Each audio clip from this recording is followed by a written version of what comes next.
और इसी के साथ आगे बढ़ते हैं और बात अब करते हैं उस बयान की जो सीधे तौर पर कांग्रेस पर एक बड़ा हमला है। दरअसल भारतीय जनता पार्टी के राष्ट्रीय अध्यक्ष नितिन नबीन ने कांग्रेस और नेहरू गांधी परिवार पर तीखा हमला बोला है। भारतीय जनता पार्टी के राष्ट्रीय अध्यक्ष नितिन नबीन ने कांग्रेस की राजनीति को कॉम्प्रोमाइज की राजनीति बताया है। कहा कि विदेश हित के नाम पर कांग्रेस ने हमेशा सत्ता और परिवार को प्राथमिकता दी। नितिन नबीन ने कहा कि ये कोई नई बहस नहीं है। आजादी के बाद से ही कांग्रेस की राजनीति में समझौते की परंपरा रही है। उन्होंने नेहरू गांधी परिवार के ऐतिहासिक फैसलों का जिक्र करते हुए आरोप लगाया कि कई मौकों पर राष्ट्रीय हितों से समझौता किया गया। साथ ही दावा किया गया कि एक समय पर नेहरू द्वारा दिया गया बयान 45 करोड़ जनता देता है कांग्रेस की मानसिकता को उजागर करता है। नितिन नबीन ने आगे कहा कि इतिहास इस बात का गवाह है कि नेहरू काल में प्रधानमंत्री कार्यालय विदेशी एजेंसियों के लिए खुली किताब की तरह रहा था और देश की आंतरिक जानकारियां बाहर तक पहुंचती रहीं। हालांकि बात करें तो इस पूरे विवाद की पृष्ठभूमि में कांग्रेस नेता राहुल गांधी का हालिया बयान भी है, जिसमें उन्होंने केंद्र सरकार पर अंतर्राष्ट्रीय मंचों पर भारत के हितों से समझौतों का आरोप लगाया था। राहुल गांधी ने अमेरिका के साथ ट्रेड डील और राजनीतिक रिश्तों में पारदर्शिता को लेकर सवाल खड़े किए। दावा किया कि कुछ मामलों में देश हित को नजरअंदाज किया गया, लेकिन बीजेपी का कहना है कि कांग्रेस खुद अपने इतिहास को भूलकर आज सवाल उठा रही है। नितिन नबीन ने पलटवार करते हुए कहा कि जो पार्टी दशकों तक सत्ता में रहकर देश की रणनीतिक और कूटनीतिक नीतियों में समझौते करती रही हो, उसे आज नैतिकता का पाठ पढ़ाने का कोई अधिकार ही नहीं है।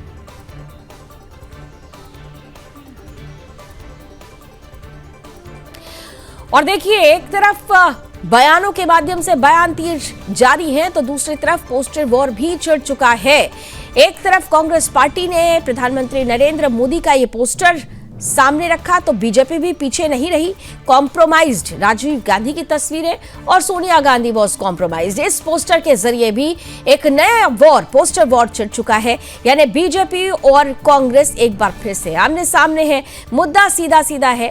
भारतीय जनता पार्टी साफ तौर पर कह रही कि कांग्रेस ने हमेशा से देश हित को पीछे रखा, पार्टी और परिवारवाद की राजनीति की और देश को शर्मसार करने के लिए कई समझौते किए, और यही वजह है कि बीजेपी ने भी अब कॉम्प्रोमाइज्ड वाला पोस्टर देश के सामने रखते हुए कांग्रेस को बेनकाब किया है।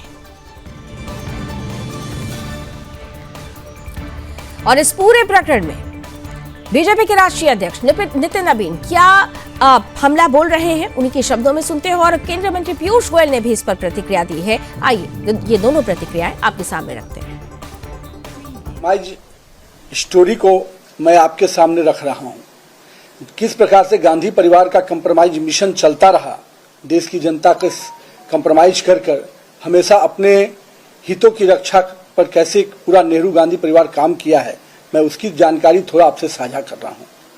एक समय था जब नेहरू जी ने खुद कहा था कि 45 करोड़ जनता मेरे लिए लायबिलिटी है। इस एक प्रधानमंत्री के रूप में ये शब्द कितना बड़ा धोखा है देश की जनता के साथ, और उनका किस प्रकार से संबंध रहा विदेशी ताकतों के साथ वो हम सबको ही जानते हैं। और अभी के जो बब्बर शेर बन रहे हैं, राहुल को भी आपने देखा है कि किस प्रकार से विदेशी शक्तियों के कठपुतली बनकर वो काम करते हैं। ये जो पूरा कांग्रेस परिवार का कंप्रोमाइज मिशन रहा है, इसके कुछ अंश आपके सामने रख रहा हूँ। इतिहास गवाह है कि नेहरू जी के सचिवालय CIA और अन्य विदेशी एजेंसियों के लिए किस प्रकार खुली किताब के रूप में था। 1954 में नेहरू ने किस प्रकार से बिना किसी रिवाज के तिब्बत में भारत के अधिकार को चीन को सौंप दिया, ये हम सबको जानते हैं। पंसिल की आड़ में किस प्रकार से अक्साई चीन का कब्जा मान लिया गया। यूनाइटेड मेट्रो के आर्काइव्स में देखा कैसे सूटकेस भर भर के KGB पैसा दिया करते थे कॉम्प्रोमाइज्ड इंदिरा गांधी जी को, और ये गांधी परिवार का कॉम्प्रोमाइज के किस्से अनेक बार बार देखने को मिलते हैं। और ये पैसा सीधा KGB का उस समय की प्रधानमंत्री इंदिरा गांधी जी के घर तक जाता था। ये मित्रों के आर्काइव्स में लिखा गया है। 1971 के शिमला एग्रीमेंट में हमने 93,000 पाकिस्तानियों को छोड़ते हुए देखा कांग्रेस को। क्या उन्होंने पाकिस्तान ऑक्युपाइड कश्मीर क्यों नहीं लिया उसके सामने? कौन सी ताकतें थी जो इंदिरा गांधी जी के पीछे उन पे दबाव डाल रही थी, जिसके तहत शिमला समझौते में देश के साथ कॉम्प्रोमाइज किया गया? इसका जवाब देना होगा कॉम्प्रोमाइज कांग्रेस को।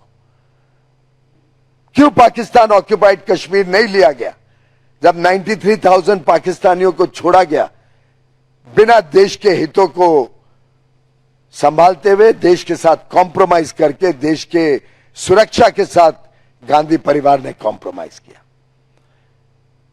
और किससे चलते ही जाते हैं। जवाहरलाल नेहरू जी ने किस प्रकार से बार बार देश के हितों के साथ कॉम्प्रोमाइज किया। उनका सेक्रेटेरिएट तो कहा जाता है एक ओपन बुक था सीआईए और केजीबी के लिए। 1954 में, 1954 में उन्होंने देश के तिब्बत के ऊपर सभी हितों को चाइना के समक्ष झुकाकर देश को कॉम्प्रोमाइज कर दिया, देश को शर्मिंदा किया, देश को कॉम्प्रोमाइज करना पड़ा। सामने कुछ हासिल नहीं हुआ। उन्होंने पंचशील के नाम पर अक्सई चीन दे दिया चाइना को। इससे बड़ा कॉम्प्रोमाइज क्या हो सकता है गांधी परिवार और कांग्रेस का?